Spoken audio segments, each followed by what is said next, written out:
kafir-kafir Mekah nu baheula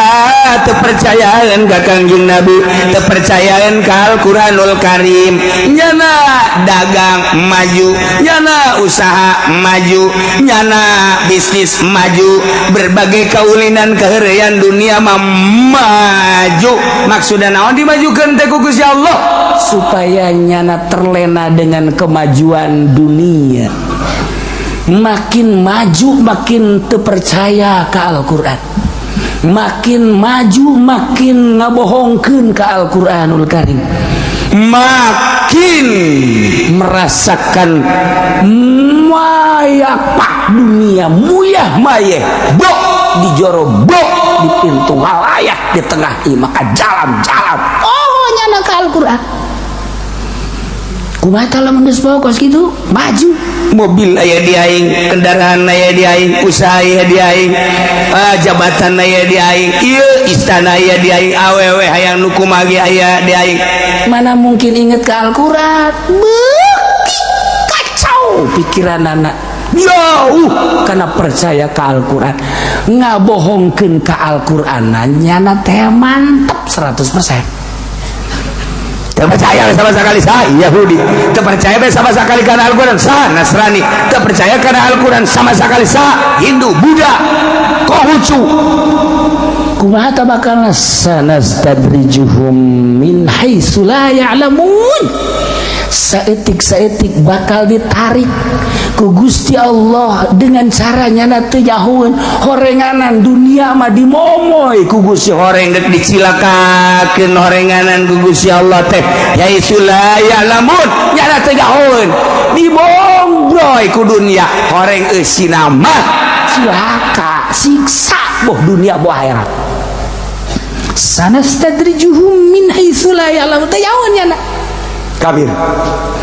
Kuari manusok gesian hotel di Jakarta teh orang kafir, anu meuli mewah teh orang kafir, restoran mewah anu dalalaharna orang kafir, baju-baju nu mahal nu meulina teh orang kafir, sepatu nu mahal nu meulina orang kafir, hayang awewe nu kumaha bae di Indonesia aya orang kafir malulu, kafir bongboy. Lantaran nyana teh teu percaya ka Al-Qur'anul Quran ngadenge azan ge geus garieungeun nya mah. Huru-hara nu kamari gara-gara azan di Jakarta ge hampir-hampir bae. Namun di Jakarta suara azan geus teu meunang. Satu ketika orang Amerika bebeza bahwa kami tidak nyaman di Indonesia sebab ketika waktu-waktu tertentu terus-terusan banyak suara azan. Mohon ke pemerintah ya mohon supaya azan itu supaya tidak terdengar. Hampir-hampir pemerintah kapancing. Hampir-hampir di Jakarta ulah macam-macam 2 tahun yang lalu hampir kepancing, hampir temenang ku nurut-nurut ka kafir. Begitu konsul jeung kiai di Jakarta, jangan sembarangan kok suara adzan sampai nggak boleh keluar. Emang kenapa? Ini katanya banyak banget luar negeri, jangan supaya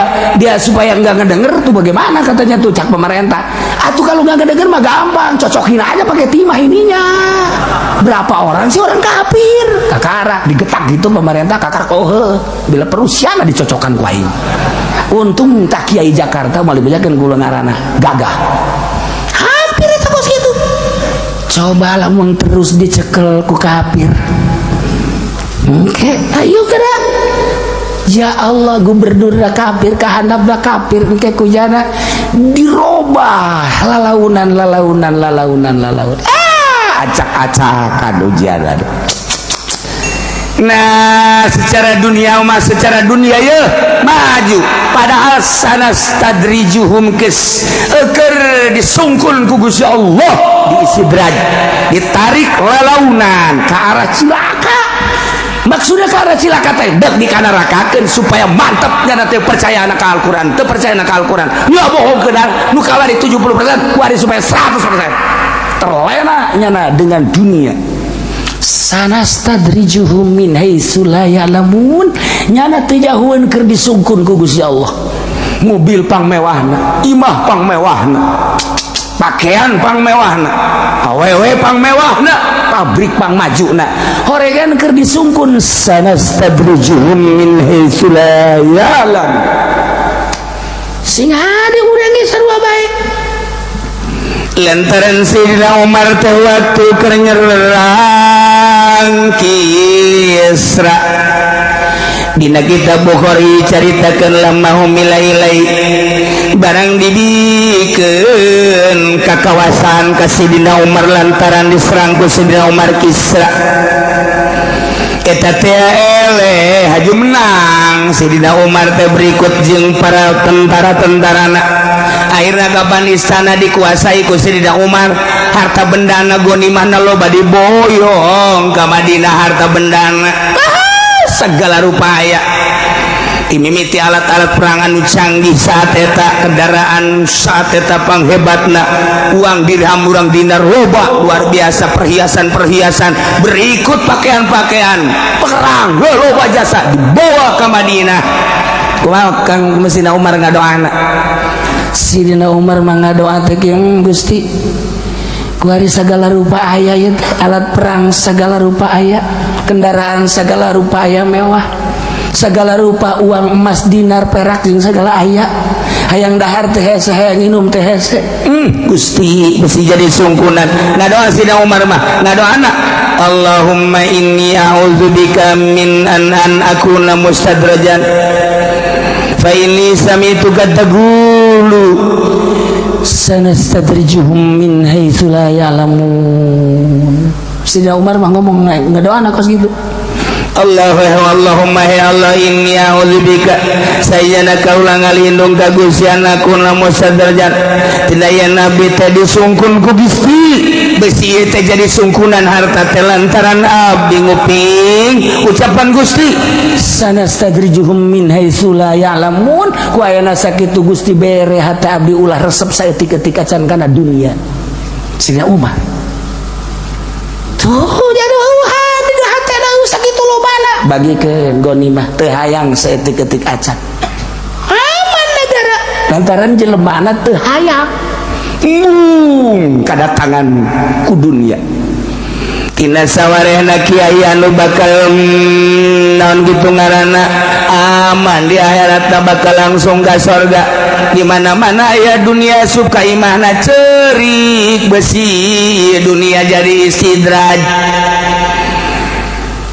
lamun tas gariung aju aya nu mere amplop 10 juta 20 juta nya nama cerik atawa 5 juta Gusti besi dunia nu dibawa ku abdi asup ka imah abdi besi jadi sungku nanti Gusti tah mantes pidato teh cerik ka Gusti Allah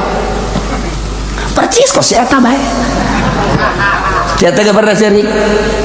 ya Allah ya Rabbi Gusti abdi teh ceramah Gusti aja dibere nangan 2 juta padahal pasaran abdi 5 juta segruk cerik goblok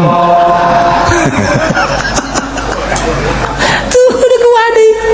aduh Masya Allah karim urang wajib cerikan teh saeutik Sayyidina Umar mah cerita besi asup ka imah dunia teh ulama anu jelas-jelas bakal ka sorga ketika dunia asup ka imahna cerik besi istidraj.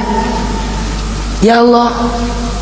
urang mah golosor cau alhamdulillah nu kamari ge can beak golosor deui apel alhamdulillah Masya Allah golosor deui kitu anggur alhamdulillah bo di imahna sakumaha toko buah-buahan aju maksudna masalah kos gitu mah jaki kiriman Allah ieu mawa sarjan sakilo kan jadi loba tapi nyana bunga celaka kudu kumaha tuh kos Sayyidina Umar ya Allah ya Rabbi ku abdi geus dibikenan bae ge di dahar sadaekna ku jelema ku tamu-tamu tapi Gusti ngiriman deui besi dijadikeun istidraj bae Gusti ya Allah ya Rabbi ulah Gusti jadikeun istidraj bere abdi ulah resep kada dunia kos kitu nyanggakeun sadaya-daya teh urusan Gusti masyaallah Gusti kamari mah rada loba kok ayeuna saeutik Gusti siapa goreng tungtungna cak Allah teh ya tuh rada resep teh eta mah ulah tuh anda lamun urang ngariung aja tadi bare berkat alhamdulillah Masya Allah nuhun Gusti berarti Gusti ngajagaan dunia ka diri abdi boro-boro dibawa ka imah abdi sangkilang minum ge ngarokon teh Gusti ieu beuneuran abdi bener-bener dijaga ku Gusti 3 kali baik ieu abdi ka rumah sakit Gusti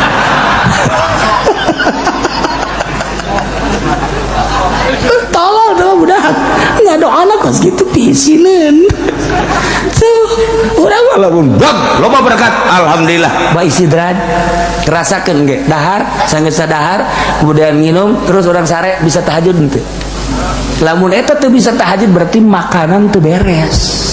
udah mah pernah gitu pak alhamdulillah bu buting dahar berkat subuh ge kaliwat bu mantap jasa tambah berkat tolong seri deh goblok jasa maksudnya ayah jelema anak wari ge ya Allah mal jauh ti si eta lah kudu namakan merenung ketika dek di dahar kurang dek di dahar Gusti isi derajat lain masakan nama bagus jengina bisa moal ya abdi hudang Gusti Masya Allah andai kata iya makanan haji bisa hudang berarti bagus Gusti andai kata iya itu bisa wallahu alam Gusti abdi teu nyaho saha nu masakna kumaha meulina make duitna kumaha teu apa tapi mamalana kan ke abdi namun tema iya duit dan pakai melina teu beres masakna teu beres atuh pan dibikeun ke abdi sarua jeung diracun abdi Gusti ya Allah ya Rabbi nu ngomong ka situ Allah macan ngadenge cili aing segede kieu can ngadenge encang nya nama huahe geus beres dahar itu be kan bungkus deui oh we ku pada bang nu batur ge kunyana cek aya ge eta mah bagian abdi lah sia mah kudu pohara masyaallah eta mah ngaranna kiai berkat iya walladzina kazzabu ari jelema nu ngabohongkeun khususna lima kaum umumna seluruh para kufar eta teh horenganan keur ditarik saketik saeutik ku Gusti Allah aya anu ditarik saeutik istisad naik ka luhur sapalkah satahap blok aya di luhur aya anu turun ka handap sapalkah sadarajat sapalkah dek ka handap istidraj ditarik setik ima ditarik ka luhur naik wa ima ditarik ka handap turun istidraj masyaallah orang lamun ngaji ngaji bahasa Arab hese al istidraj huwa naqlu darjatan ba'da ukhra min uluwin ila asfala wa bil aksi maksudna pindah istidrajnya setik satahap lamun dina tangga mah sanaon tangarana sanaon tah urang nentak lamun Sunda mah satetece di urang mana anak tangga mah eta anak tangga setangga itu mah barang Betawi urang di urang lawan sanaon saundak mah iku mah wong Jawa saundak gitu ih mengonon sih nama ge iya itu mah bahasa kita apa iku bodoh saranti itu jauh lah ngomong ngaisin awak bahasa mah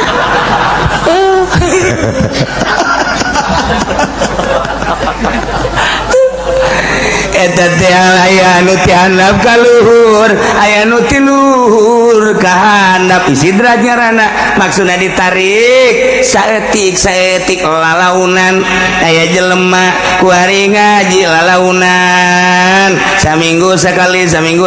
keur ditarik ku Gusti Allah dikaluhurkeun tina tatadina bodoh supaya ulah betah dina kabodohan rada pinter kabelah ditu lah mantep ngajina unggal poe naik komo santri mah setik 10 tahun ternyata bisa maca ieu eta istidraj ditarik setik ibadah ibadah ge sarua bae anu tatadina urang teh ibadah biasa bae ku ari mah beki yakin datang ka makom yakin eta ditaekeun ku Allah setik ku gara-gara nyanana micenan karesep dunia mimiti tadi nama sok resep radal keluar ku ari mangges ditahan teh hayang tadi nama setik-setik rada daek ngumpul-ngumpulkeun dunia kuari mah geus asing-asingkeun tayang setik-setik kabelah dieuna terus manehna berusaha ulah resep saya mau bisa sekaligus mungkin bae 5-10 tahun karakter bae biasa bae menyikapi dunia teh horenganan permainan dunia mah jah horenganan nang Allah geus dibagi-bagi ku Gusti Allah usaha teu usaha ge sakitu mah sakitu benah nu qasamna bainahu kuari geus aya dina makom yakin ditarik ku Gusti Allah daek tak jadilah solihin istidraj naiklah tak jadilah wali Masya Allah teu sakaligus salaunan istidraj aya deui eta mah walladzina kazzabu ieu mah jelema anu ngabohongkeun ka Allah kiai teh kan numantak dikiaikeun ke bisa ngaji numantak dituturkeun ku masyarakat teh lantaran boga pangaruh aya ilmuannya geus dikiaikeun ku masyarakat teh kiai ngimaman mangga kiai ngariung kiai nu mimpin mangga kiai ala kadar ngomong mangga dikiaikeun ku ari mah pangaruhna rada gede manehana rada gede alhamdulillah kemana-mana loba nunggu undangnya lantaran dikiaikeun alhamdulillah kaambeu ku pamarentah alhamdulillah disilaturahmian ku kandidat-kandidat ku ketua-ketua partai sakali sasalaman 1 juta engke 2 juta ke 3 juta kaditu namanya luluh bungahnya na dibere duit kos kitu ge teh nyaho asal usulna eta nya ti mana nu sabenerna ti mana henteu penting mah aya bae tah kuarinya na ditita kampanye naik ka panggung langsung dulur endek nurut ka sadeui lamun lain ka kiai aturan tuturkeun mah kula ye ieu melalui pertimbangan Al-Qur'an waqab Al-Qur'anul Karim ieu nya ulah salah pilihlah tah ieu Golkar lantaran Golkar mah bisa pake ngiuhan iyalah golongan karya nah yuk endek nurut ka sadeui urang keur ngabangun sanastadrijuhum min haitsu la ya'lamun keur ditarik dibetot ku Gusti Allah dikahandapkeun nyana teu nyaho nu kamari di kiai-kiai kuari rada bau kiai si kitu kamari mah bu hebatnya saya kiai di situ aya para kiai bu kiai eta hebat kuari mah kiai si kitu beda tuh 2 kali kiai gitu dah kiai gitu tuh kuda bagus 2 kali kuda bagus handle bagus gitu mah tapi kiai bagus bahaya ya mah tah sanastadrijuhum min haitsu la ya'lamun ngagesle ku ari kiai anu asup ka partai kiai asup anu ka Golkar terutama deuleukeun di Kabupaten Pandeglang saksian di Kabupaten Serang Ambalaya di Kabupaten Tangerang sepengalaman kaula kula di Bandung di Garut di Tasikmalaya eta teh anyana teh bunga nu dibere mobil nu dibere motor nu dikamekakeun kemudian nu dibangun majelis salimna jeung pondok pasantrenna eta teh keur dibongbroy di sidraj ku Gusti Allah horenganan sanastadrijuhum keur ditarik setik-setik dibetot mun tadi mah ti handap ka luhur jadi solihin ti handap ka luhur jadi wali ku ari bati luhur nu tadina kiai jadi ku ari kiai ngagejret blek kahandap nu ngaji tutup tinggal bae nyara suuzon ka jelema nu magahan ngaji teh pesimis gara-gara sia lain kitu pagawean nyana diistidraj ku Gusti Allah santri baralik plak tinggal moh wari mah 2 tingkat 3 tingkat majelis talimna loba gede tapi nu ngaji kuari mah pondok pesantren 2 tingkat santrina beda ngomongna ai kamari mah macalab diatun lamandawiyatun watut tanawau samayatu kuari mah lain deui kotok negeri diganti sabaraha pondok pesantren nu santrina jadi hayam negeri sabaraha pondok pesantren anu kuari eta teh diistidraj ieu ayatna ieu wa zarul ladzina yulhiduna fi asma'i tinggalkeun ku aranjeun pikeun kabeh jelema-jelema anu nyelewengkeun menyalahgunakeun asma-asma Allah dipake ngaran pangeran nyana patung nyana awas sayujzauna ma kanu ya'malun tunggu tanggal mainna bakal dibalas jelema-jelema nu kitu jaga di akhirat jazaa'an ma kanu ya'malun kalawan balasan pagawean nu kunyana diperbuat. Ieu ayat qoblal amri bil qital memeh perintah perang seperti apa tinggalkan balieuran memeh aya instruksi perang mun aya jelema nyalahgunakeun asma Allah indit Muhammad bejakeun ka umat tinggalkeun memeh diinstruksikan perang beres tah nyaritakeun kafir musyrik munafik jelema anu nyalahgunakeun asma Allah wa mimman khalaqna ummatun yahduna bil haqq jeung tina sawarehna jelema aya nu ku kaula didamel cek Allah ummatun umat yahduna bil haqq anu nuduhkeun kalawan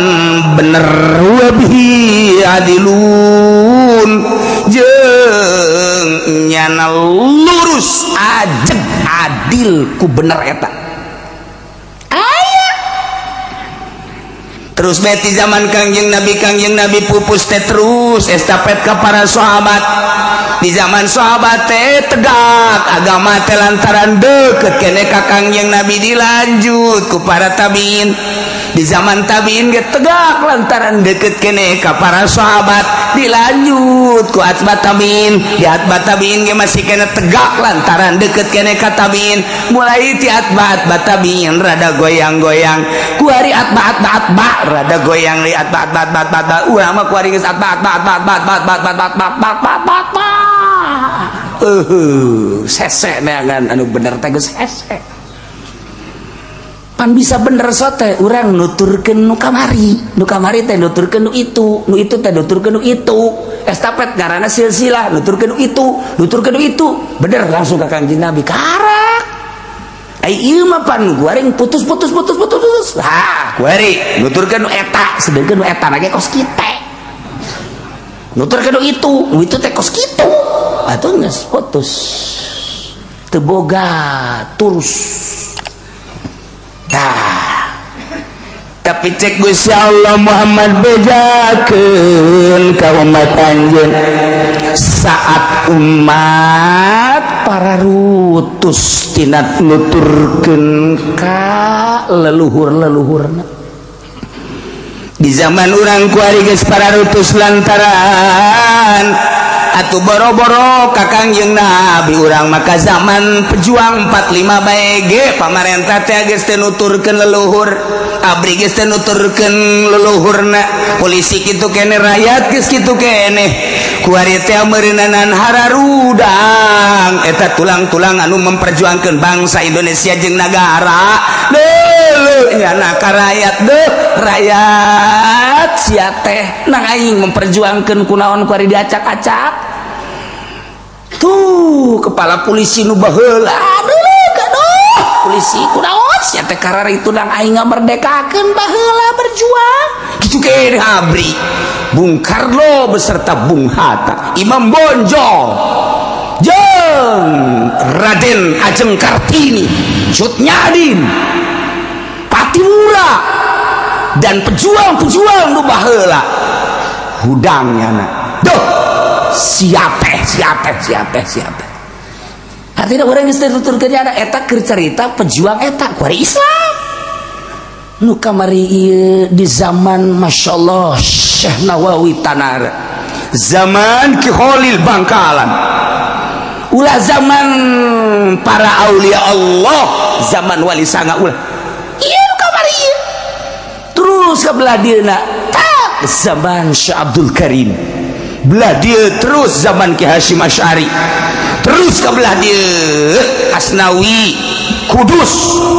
eta ke masih buah ragus kene cikene zaman kolot-kolot urang baheula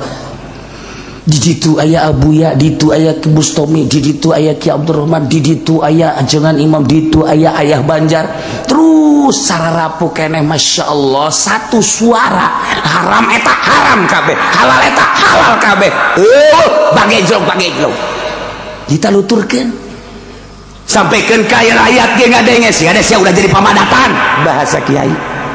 si ada sia ulah nyokot duit ke kelembungan bangka ke kelembungan disebut lagi wahsya satu suara haram tek bae aya nu kaluaran ti Mesro nu kaluaran ti Australia nu kaluaran ti Amerika berbagai keluaran ngahiji di Indonesia ieu teh dimodif bunga bank jadi halal kredit beda harga 2 akad jadi halal nyana tanggung jawab lah udah saya tanggung jawab ambo seuneu sia tanggung jawab cikene Masya Allah karim kuari ke zaman acak-acakan demokrasi kamari rada terpimpin rada bagus kene rada ngeunaan kuari mah demokrasi na tegas kebablasan disangka kurang zaman reformasi teh ngeunaan ternyata kuari mah kudu revolusi lantaran mana kuari kemajuan politik na mana kuari kemajuan perekonomian anak defisit sampai 3%. Lamun defisit sampai 4%, 5% negara acak-acakan acur di Indonesia. Sejarah Indonesia can pernah turun 3%. Kuari geus 3%, naik 4%, 5% acak-acakan. Tidak bisa dipertahankan ya maka jeung kuku mage. Perebut Amerika jeung Cina. Negara orang percis okos pabrik limbahna teh diperebutkeun pabrik teh ku jawar anu ku geng anu ieu negara Indonesia percis bagaikan pabrik diperebutkeun limbahna Amerika hayang Cina hayang persekongkolan Amerika jeung anu aja Cina persekongkolan jeung anu dibuat tidak berdaya Indonesia teh sebab ada perjanjian kemudian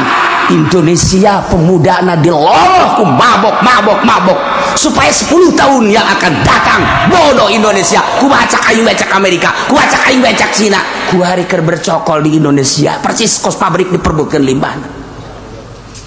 deuk kumaha coba acak-acakan kakarek tahun sakieu ulah boga hayalan tahun berikutnya bakal bagus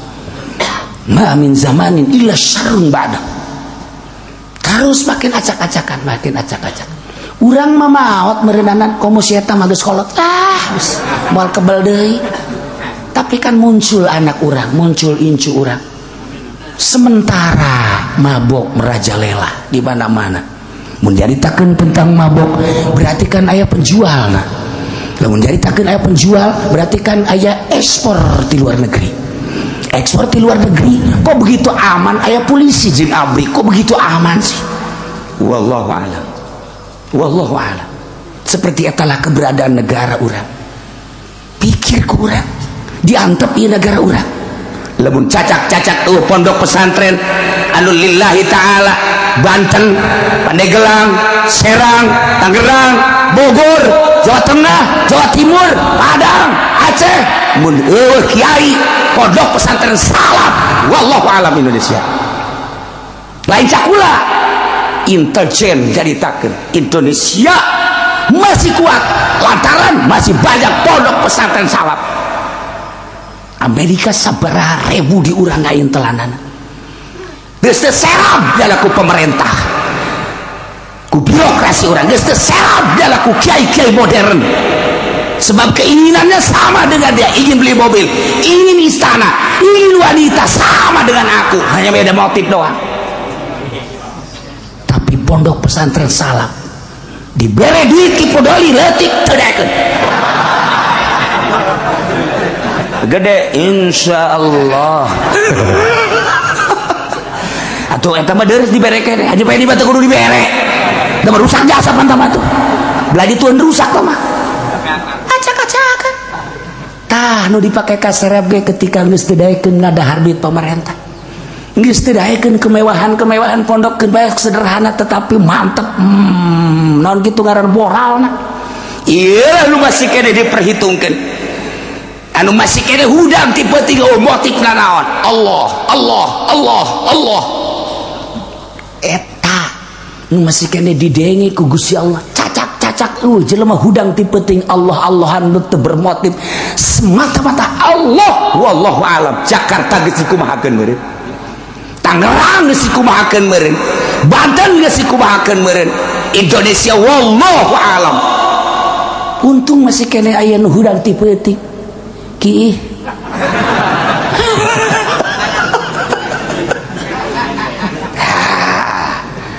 tapi cek Gusti Allah kehancuran bangsa, kehancuran umat Muhammad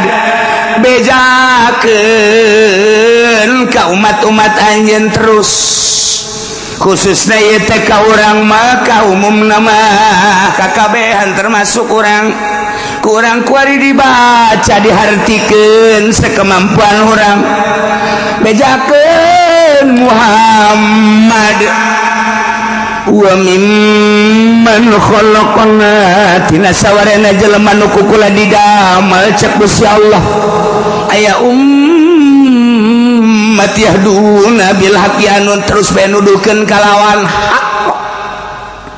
teu pernah ngalirik ka sisi kagigir saat-saat batur ngahalalkeun nya nama haram bae saat-saat batur disarerumbang nya nama embung saat-saat batur eukeuy yang di luhur panggungnya nama henteu hayang hiji bae yahduda bil haq teu pernah hayang pamere ti pamarentah teu pernah hayang pamere ti organisasi teu pernah hayang pamere ti jelema-jelema hiji bae boga kayakinan ka Allah yahduda bil haq aya Muhammad terus bae saat Indonesia acak-acakan hiji mah kudu aya bae saat Baghdad acak-acakan hiji mah kudu aya bae saat Iran acak-acakan hiji mah kudu aya bae saat Mekah acak-acakan Arab acak-acakan hiji mah aya bae Turki keur diobok-obok wari hiji mah aya bae Amerika bergeng multinasional acak-acakan Baghdad supaya dapat Islamna eueuh dek didemokrasikeun serang deui Turki serang deui Suriah terus Turki terus ulah aya carita-carita Islam mulai kuari Amerika teh dengan keyahudianana negara mana kuari anu masih kene kuat intik kunyana ulah dengan politik dengan ekonomi hancurkan tapi wa mimman khalaqna tina sawarehna jelema aya nu didamel ku kula Muhammad pijakeun ka umat tu yahduna bil haq aya umat anu selalu nuduhkeun kana bener saat batur teu wadieu nyaritakeun bener nya wani sebab teu hayang di alam teu hayang diagung-agung dibere ge teu hayang leutik mah si eta teh mah tegekeun geura Muhammad bejakeun ieu mantap teger saha eta anu wabihi adilun lurus adil dengan hak tesieun saltikeun hum ummatu Muhammadin sallallahu alaihi wasallam dicoba di negara baheula aya Buya Hamka masih terngiang-ngiang di telinga orang haram mengucapkan salam kepada orang-orang Kristen yang sedang mengadakan Natalan. Buya Hamka tertulis di berbagai koran majalah dan diabadikan di negara orang padahal Buya Hamka diakui oleh bangsa Indonesia di luar negeri Kristen Yahudi encek ngaku ke Buya Hamka dengan kecerdasan tetapi nyana melalui haram bangsa Indonesia umat Islam mengatakan salam istimewa Buya Hamka tadi di Muhammadiyahkeun akhir hayatna Islam sebabnya ada boga guru torikoh terngiang-ngiang di telinga urang komo nu belah di tuma zaman Ki Hashim Asy'ari iman nu belah dieu bae belah dia masih terngiang-ngiang Gus Dur dengan gaya Gus Dur tersendiri tetap baik nya nama ngagocek-gocek jelema cak batur haram cak cenah henteu, cak batur henteu cak cenah haram, digocek-gocek jelema. Teu teu kagocek ku jana digocek bae kajen ku kumaha ge. Ya kabeh ulama ngaharamkeun ka inul Oma Irama haram cul bae di televisi Oma Irama. Apa bedanya Roma Irama? Roma Irama itu kan inul laki-laki. Beres selesai. Saat gerpejena jilbab dilarang, kemudian keras kabeh lebih berisik nentang-nentang. Gus Dur nggak apa-apa nggak berjilbab juga,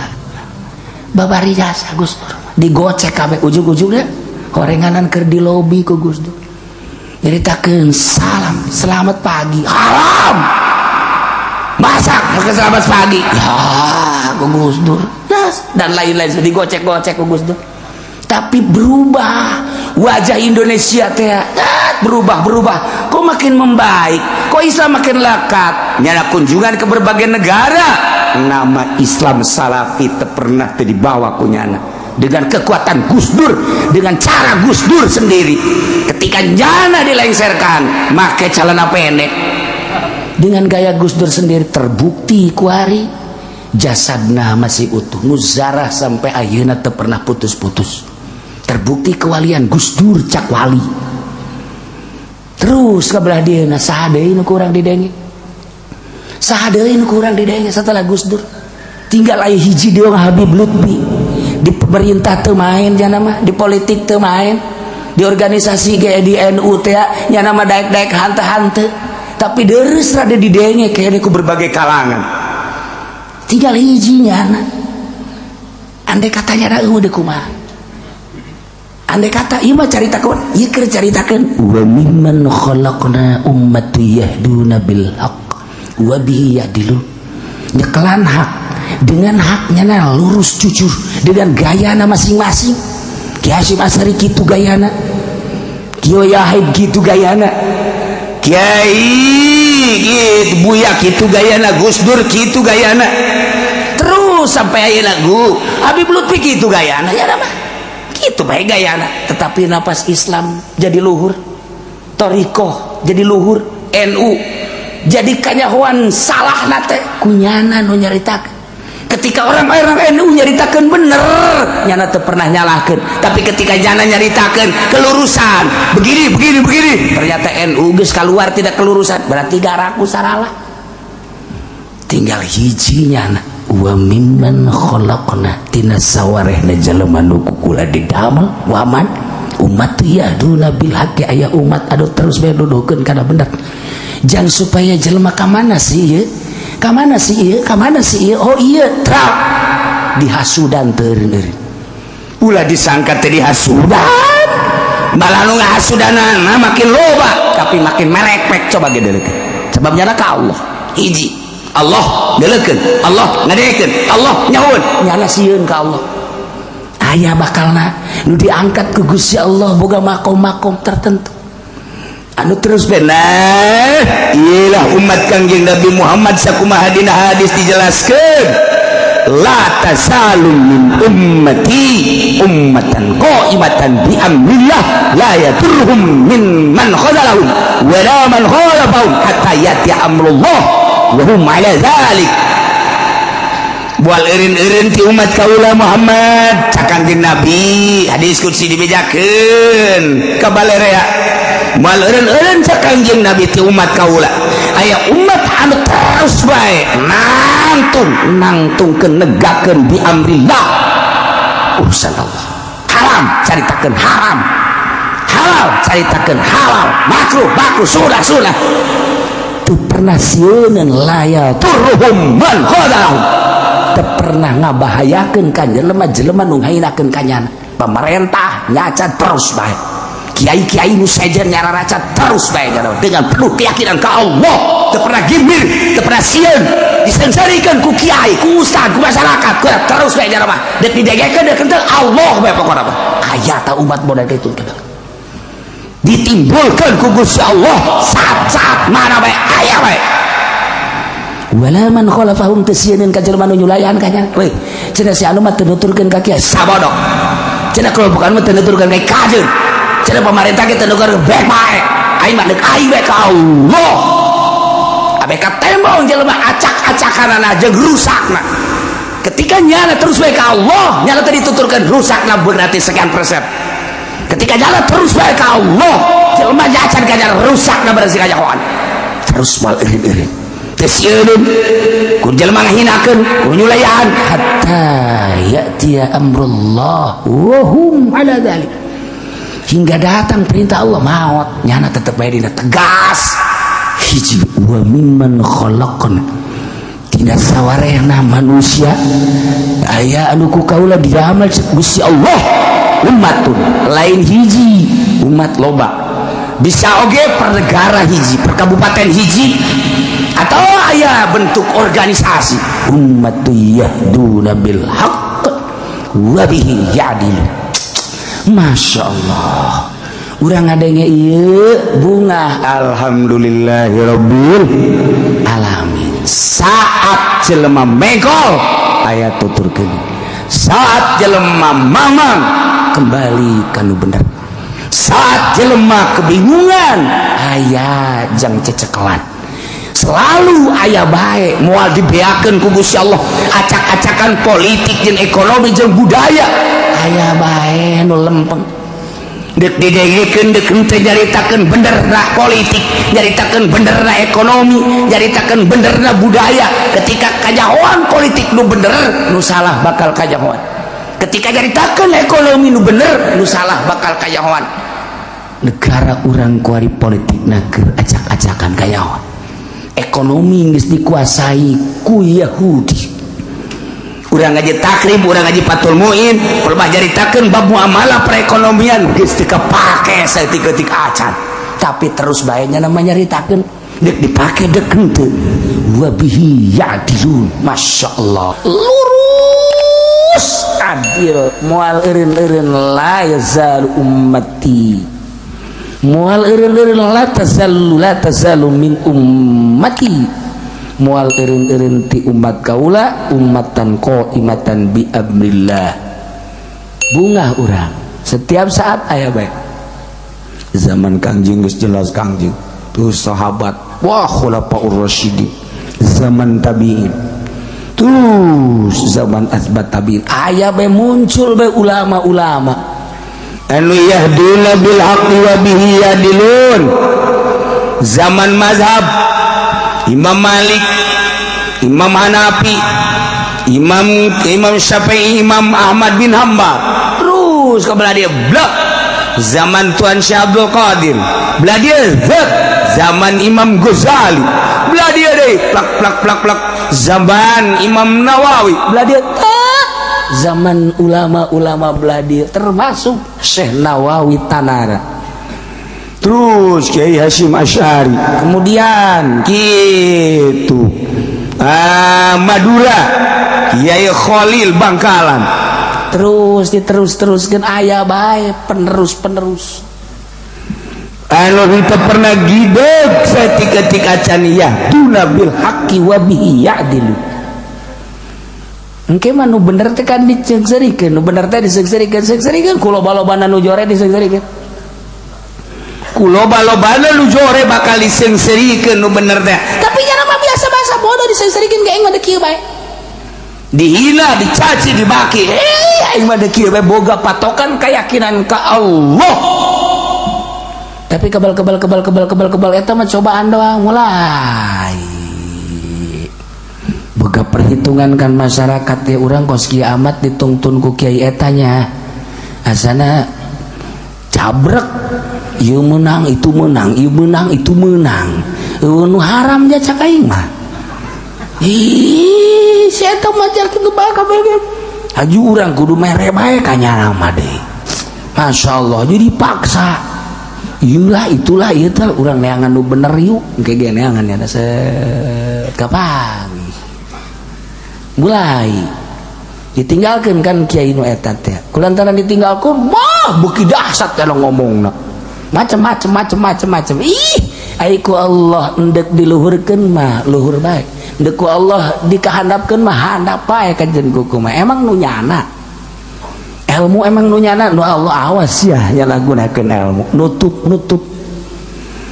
di luar nama pondok pesantren orang di jero nama sekolahan,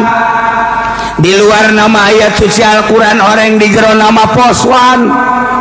di luar nama ayat suci Al-Quran orang di jero nama jabatan. Awas ya nyalahgunakeun ayat waris ya keur dijayakeun ku Allah secara zahir,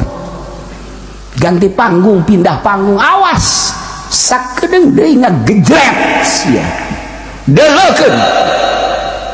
nyalahgunakeun ayat dipakai ka Golkar goblok je Golkar bae kiai mah tuh ulah sok ngajualan ayat segala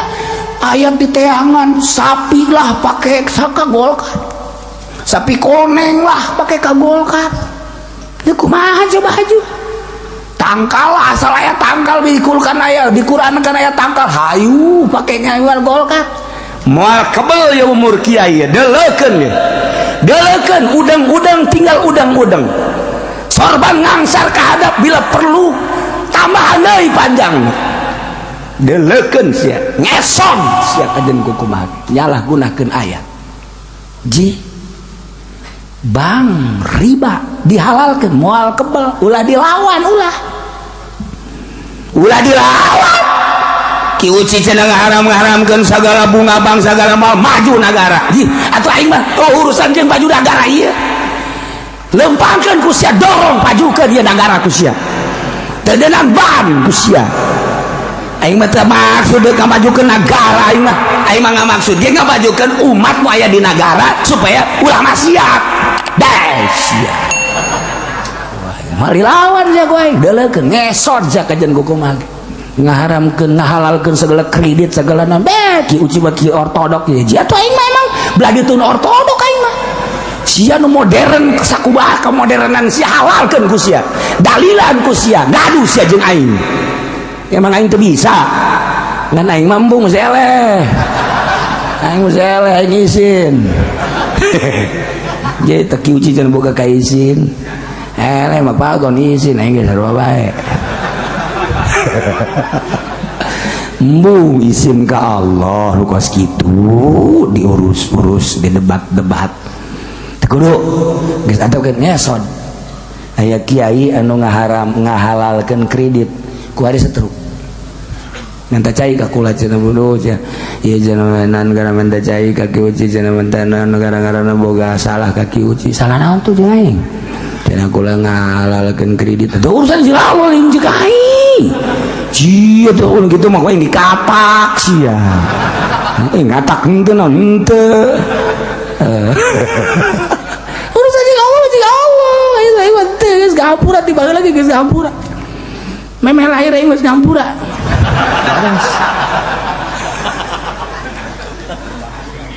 ya Allah sieun bae anu ngajual wakaf teh mimiti bebe jaga kula wakaf deuk dijual jakula haram cenah ieu mah wakafna deuk di ka pasantren haram sarua bae ulah bebe jalaga bau ucu caringin caka bau ucu haram sarua bae ye tetep bae ku cenah dijual menang saminggu buta makan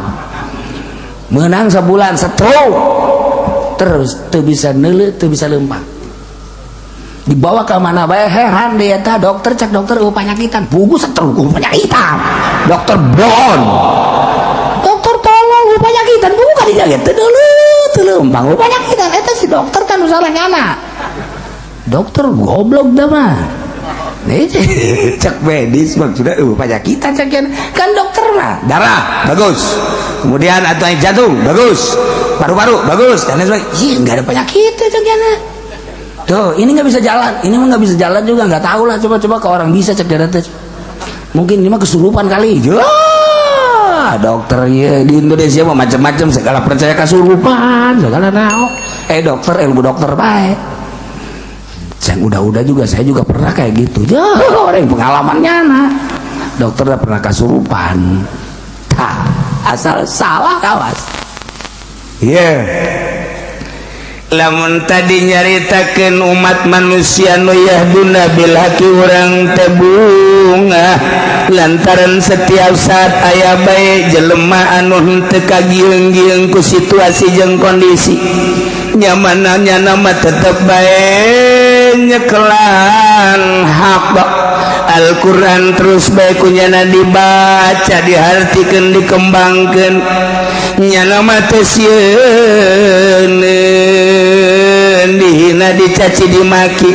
sebabnya nama terbuka tujuan dunia hiji bae nyana mah hayang menang ridho Allah subhanahu wa ta'ala nu mantak kangjeng Nabi geus caritakeun ke bakal aya jelema anu terus-terusan ngembangkeun hak anu la yadurruhum man khadzalahum wala man khalafahum teu ngabahayakeun ka nyana jelema nu ngahinakeun jeung jelema nu nyulayan dina artinya na teh henteu kageuing teu kagieung teu kumaha nyana mah tetep bae nyana bae jeung Allah setiap saat aya bae umat nu model kos kitu alhamdulillahirabbil alamin. Ieu madeg nyaritakeun kebalikan tinu tadi aya jelema anu ngabohongkeun ka ayat Allah kafir berarti teu percaya mah walladzina kazzabu bi ayatina ari jelema anu ngabohongkeun ka ayat kaula nu agung ceuk Allah yani Al-Qur'an khusus ahli Mekkah baheula lamun ditinggali tina kaumuman ayat berarti khusus urudna umum maknana ieu teh kan baheula teh jang ahli Mekah anu buang kawara Kangjeng Nabi dakwahnya na teu percayaan Kangjeng Nabi mawa mukjizat Al-Qur'an nya teu percayaan maka ulah ayat ieu khusus jang ahli Mekah umumna jang urang Cikupa termasuk pasar Kemis buah BH iya Masya Allah jelema-jelema nu ngabohongkeun ka ayat teu percaya ka Al-Qur'anul Karim sah Yahudi ngabohongkeun ka ayat teu percaya ka Al-Qur'an sah Nasrani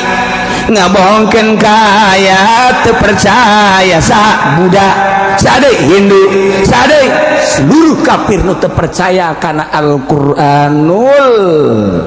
kumaha bakalna sanastadrijuhum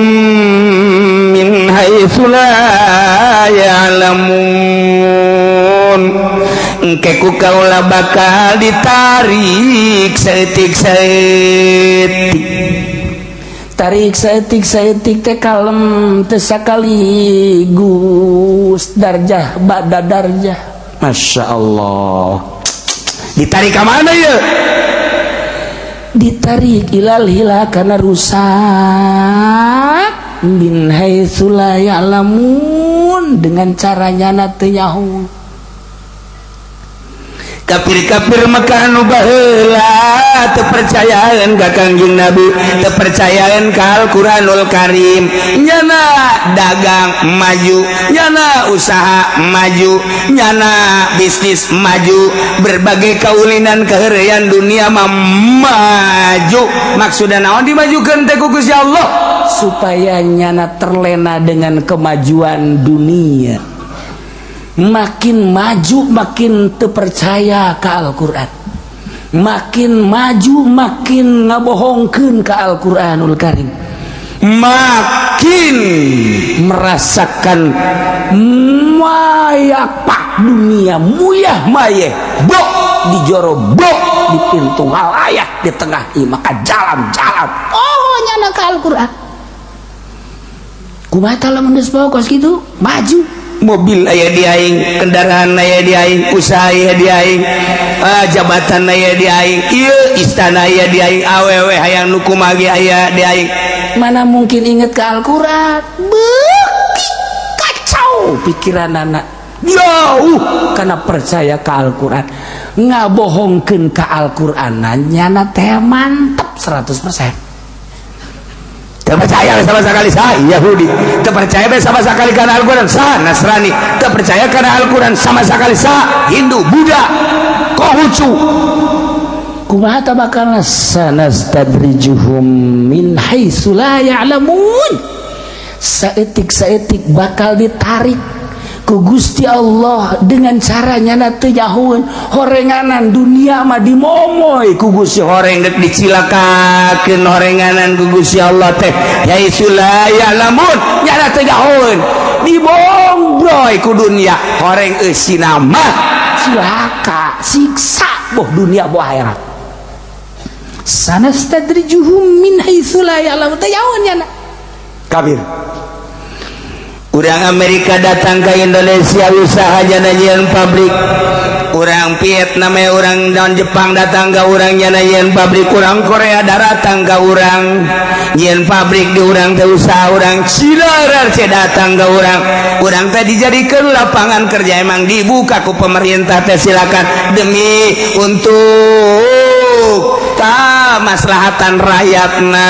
kesejahteraan rakyatna, ulah aya nu nganggur supaya nu nganggur bisa gawe datangnya na ka urang tuh nyeun pabrik egle uruwara weh nyeun deui ku ari cingluh bahasa gondrong cingluh baheula pabrik engsel terus kabelah dieuna nyeun pabrik deui kitu Pakpung Oil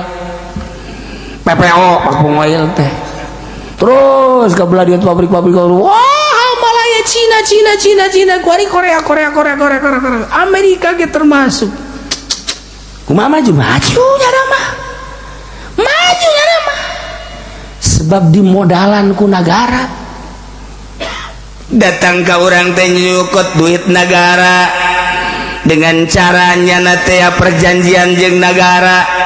langsung nyeun pabrik meuli tanah nyeun pabrik buka lapangan kerja nyana mah untung ka jeung kumaha dimodalan kurang diamankeun kurang dimajukeun kurang nyana mah ngan sakadar jadi hulu doang.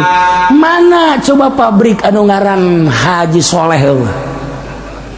iya juga nih mah pabrik dulu mah Haji Makmun sugan cere ieu mah Haji Arifin kabeh ieu nu si Tegwan ieu anu si kitu siang-siang melingseng anu si itu kabeh Cina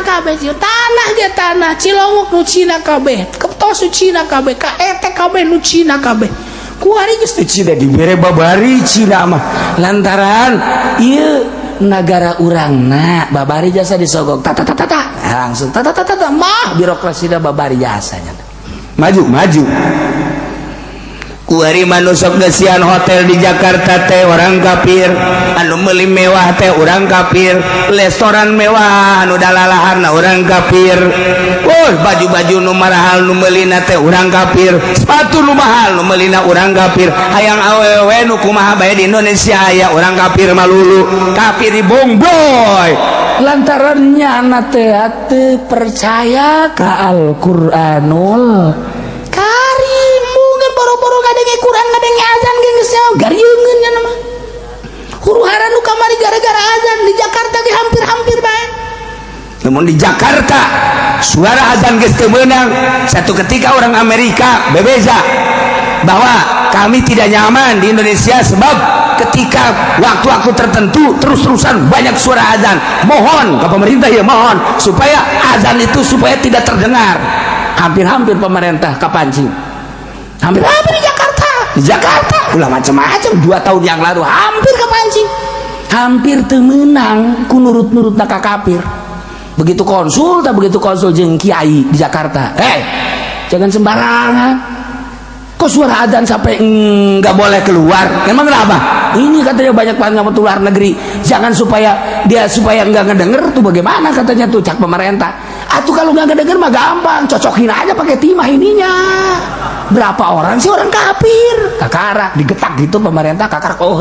bila perusiana dicocokkan kuain untung tak kiai Jakarta malah bejakeun kula ngaranna gagah hampir eta bos gitu coba lamun terus dicekel ku kafir. Oke, ayo gerak. Ya Allah, gubernur kafir, kahandap kafir, engke kujana dirobah lalaunan. Acak-acakan ujian. Nah, secara dunia ya maju, padahal sanastadrijuhum kes eker disungkul ku Gusti Allah diisidraj, ditarik lalaunan ke arah cilaka. Maksudnya ke arah cilaka teh dek dikanarakakeun supaya mantap nya teh percaya ka Al-Qur'an, teu percaya ka Al-Qur'an. Nya bohong keudang nu kawari 70%, kuari supaya 100%. Terlena nyana dengan dunia. Sanastadrijuhum min haitsu la ya'lamun, nyana teu jahueun keur disungkun ku Gusti Allah. Mobil pangmewahna, imah pangmewahna, pakaian pangmewahna, awewe pangmewahna, pabrik pangmajuna, horegan keur disungkun. Sanastadrijuhum min haitsu la ya'lam. Sing hade urang ge sarua bae.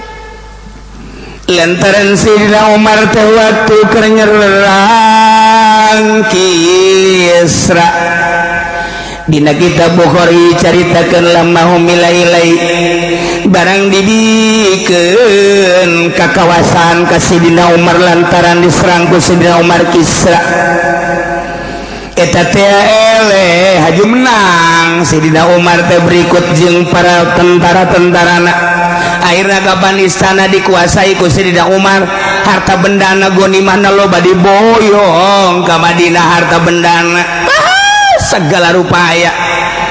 Imimiti alat-alat perang anu canggih saat eta, kendaraan saat eta panghebatna, uang dirham urang dinar loba luar biasa, perhiasan-perhiasan, berikut pakaian-pakaian perang loba jasa dibawa ke Madinah. Kumaha Kang Sayyidina Umar ngadoana? Sayyidina Umar mangadoa teh Gusti, kuari segala rupa aya ya, alat perang segala rupa aya, kendaraan segala rupa aya mewah, segala rupa uang emas dinar perak jeung segala aya, hayang dahar teh hese, hayang nginum teh hese. Gusti besi jadi sungkunan. Ngadoa Sayyidina Umar mah ngadoana, Allahumma inni a'udzubika min an akuna mustadrajan fa inni sami'tu kataqulu sanastadrijuhum min haitsu la ya'lamun. Sayyidina Umar mah ngomong ngadoana kos gitu. Allahumma ya Allah inni a'udzubika sayyana kaulah ngalindung ka Gusti anakuna mustadrajan tina yen nabi teh disungkun ku Gusti besi teh jadi sungkunan harta teh lantaran abdi nguping ucapan Gusti sanastadrijuhum min haitsu la ya'lamun, ku ayana sakitu Gusti bere hate abdi ulah resep saeutik-eutik acan kana dunia. Sayyidina Umar tuh jadi hati di hati ada sakitu lobana bagikeun gonimah teu hayang saeutik-eutik acan aman negara lantaran jelemana teu hayang kadatangan ku dunia. Tina sawarehna kiai anu bakal naon kitu ngaranna aman di akhiratna bakal langsung ka surga. Di mana-mana ya dunia suka imahna cerik besi, dunia jadi istidraj. Lamun tas gariung haju aya nu mere amplop 10 juta 20 juta nya nama cerik atawa 5 juta Gusti besi dunia nu dibawa ku abdi asup ka imah abdi besi jadi sungku nanti Gusti tah mantes pidato teh cerik ka Gusti Allah percis kok si eta bae eta ge pernah cerik. Ya Allah ya Rabbi Gusti abdi teh ceramah Gusti aju dibere nangan 2 juta padahal pasaran abdi 5 juta segruk cerik goblok tuh udah kuwadi aduh Masya Allah karim udah wajib cerikan teh saeutik Sayyidina Umar mah cerita besi asup ka imah dunia teh ulama anu jelas-jelas bakal ka sorga ketika dunia asup ka imahna cerik besi istidraj. Ya Allah urang mah golosor cau alhamdulillah nu kamari ge can beak golosor deui apel alhamdulillah Masya Allah golosor deui kitu anggur alhamdulillah bo di imahna sakumaha toko buah-buahan Haju maksudna masalah kos gitu mah jaki kiriman Allah. Ieu mawa sarjan sakilo kan jadi loba Tapi nyana bunga celaka. Kudu kumaha tuh? Kos Sayyidina Umar, ya Allah ya Rabbi. Ku abdi geus dibikenan bae ge di dahar sadaekna ku jelema ku tamu-tamu tapi Gusti ngiriman dia bebesi dijadikan istidraj bae Gusti. Ya Allah ya Rabbi. Ulah Gusti jadikan istidraj. Bere abdi ulah resep karena dunia kos kitu nyanggakeun sadaya-daya tamu urusan Gusti. Masyaallah Gusti. Kamari mah rada loba kok ayeuna saeutik Gusti. Siapa goreng tungtung cak Allah teh ya. Tuh rada resep eta mah. Ulah tuh. Anda lamun urang ngariung ngaju tadi bare berkat alhamdulillah. Masyaallah nuhun Gusti. Berarti Gusti ngajagaan dunia ka diri abdi. Boro-boro dibawa ka imah abdi sangkilang minum ge ngarokon teu Gusti. Ieu beureunan abdi bener-bener dijaga ku Gusti. 3 kali bae kieu abdi ka rumah sakit Gusti.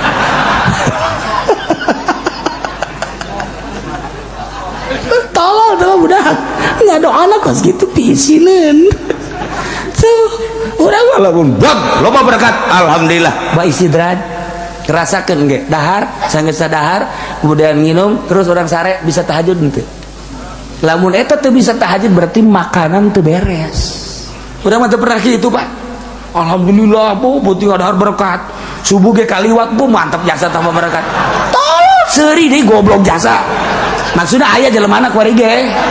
Ya Allah moal jauh ti si eta lah.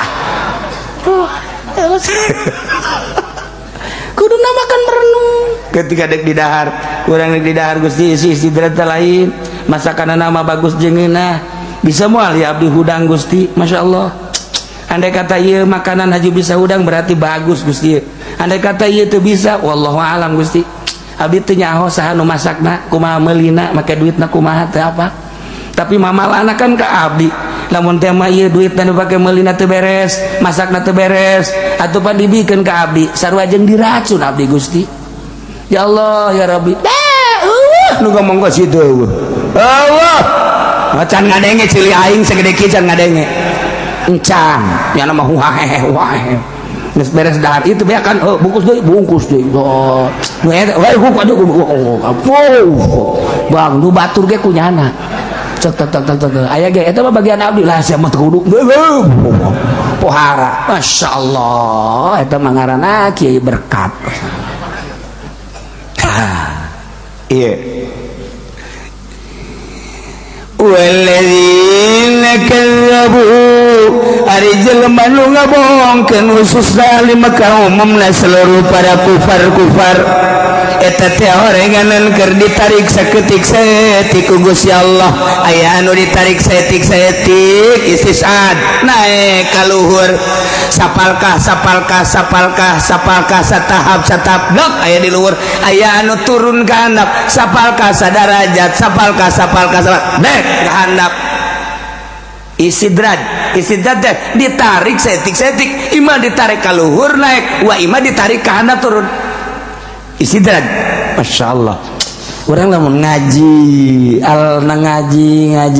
bahasa Arab hese. Al istidraj huwa naqlu darjatan ba'da ukhra min uluwin ila asfala wa bil aksi. Maksudna pindah. Istidraj teh saeutik satahap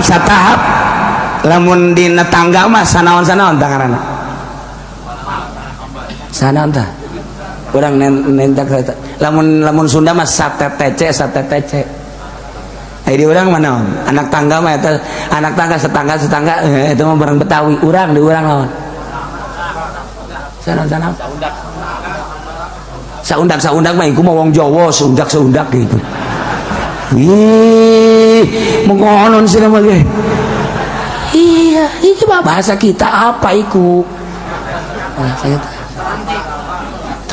bodoh saranti itu jauh lah ngomong ngisin awak bahas ya mah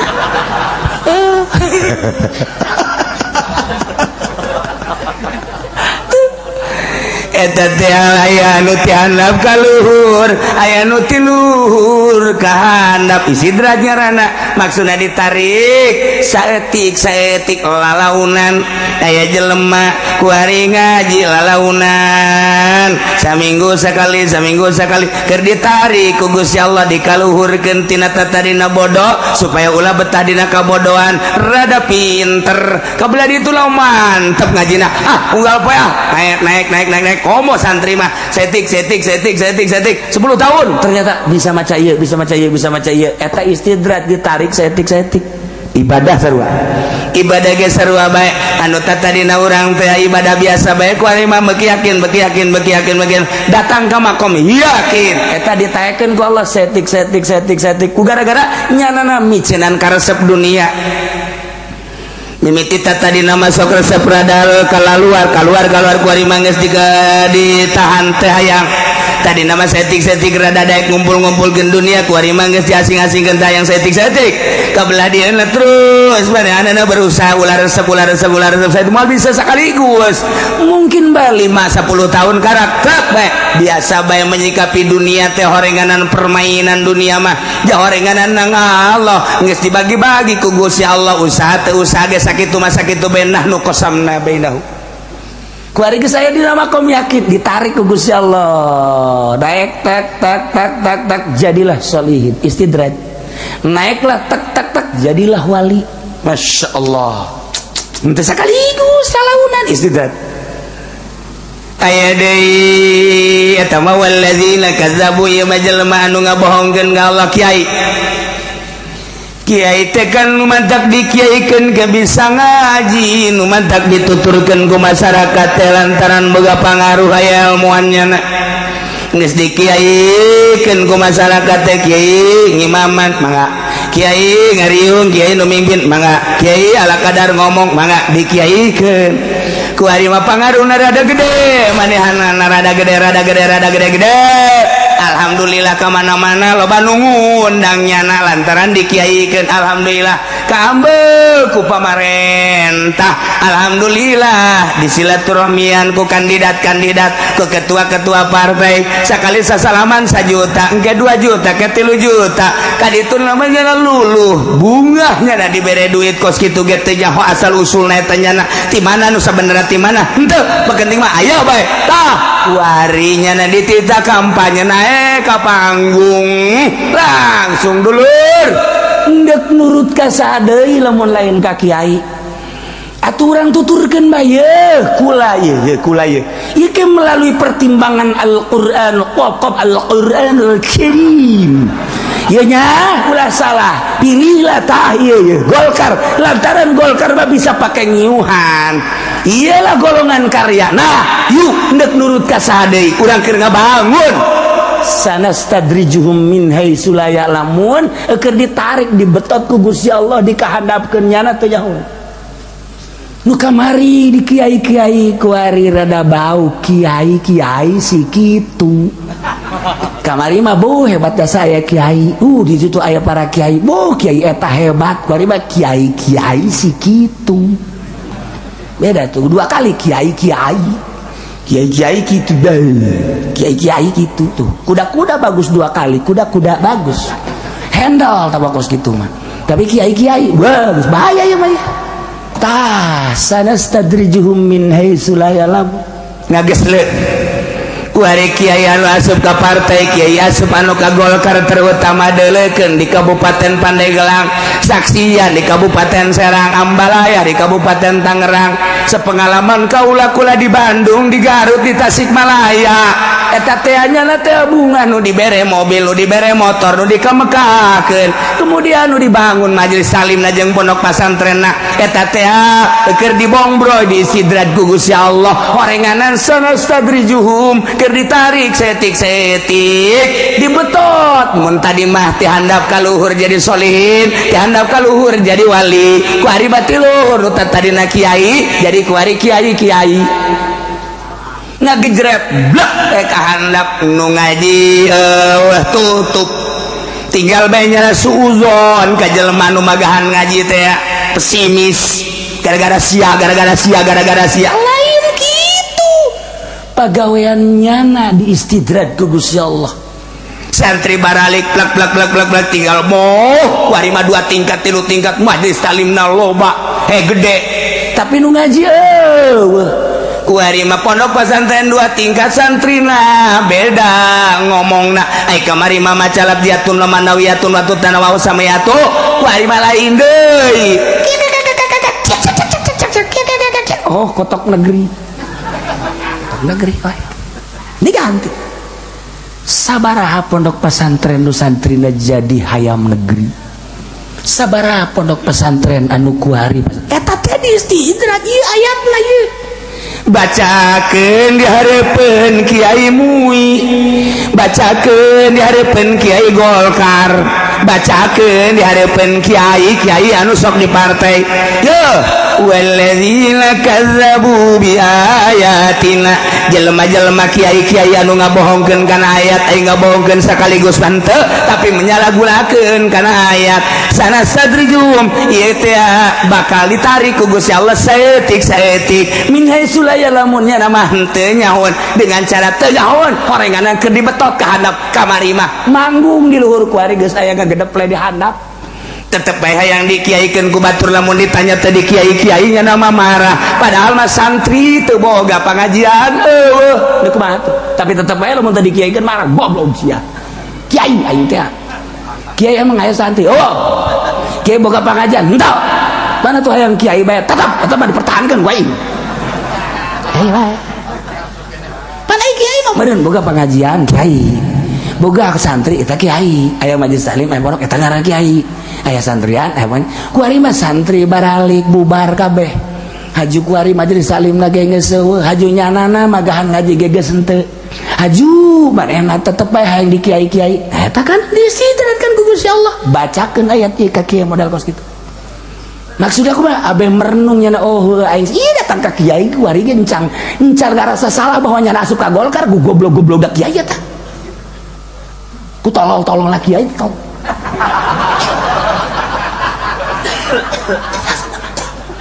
tidak muka hatena tidak pan aya anu sadar mah masyaallah nya bedal mah ilmu patul muin aya di aing tafsir aya di aing tapi boro-boro batur aing ge teu make berarti aing ieu meureunanan ka hijab ku Gusti Allah dihijab iku nafsu aing kamari meureun aing ka partai Gusti hampura Gusti mudah-mudahan abdi kapake di Gusti tah mah tolong mah ka situ sanastadriju tidak ikut malah kuari mah geus dagang kiai nage boga warung tapi tetep bae lamun ditanya mah haji ka mana goblok mah haji kiai tolol si mutu nyahoeun beunang marah kene mah marah eta sanastadrijum tah tegas jasa ieu ayat tegas jasa tegas jasa sanastadrijuhum min haitsu la ya'lamun masyaallah diistidraj Gusti Allah ya Allah ya Rabbi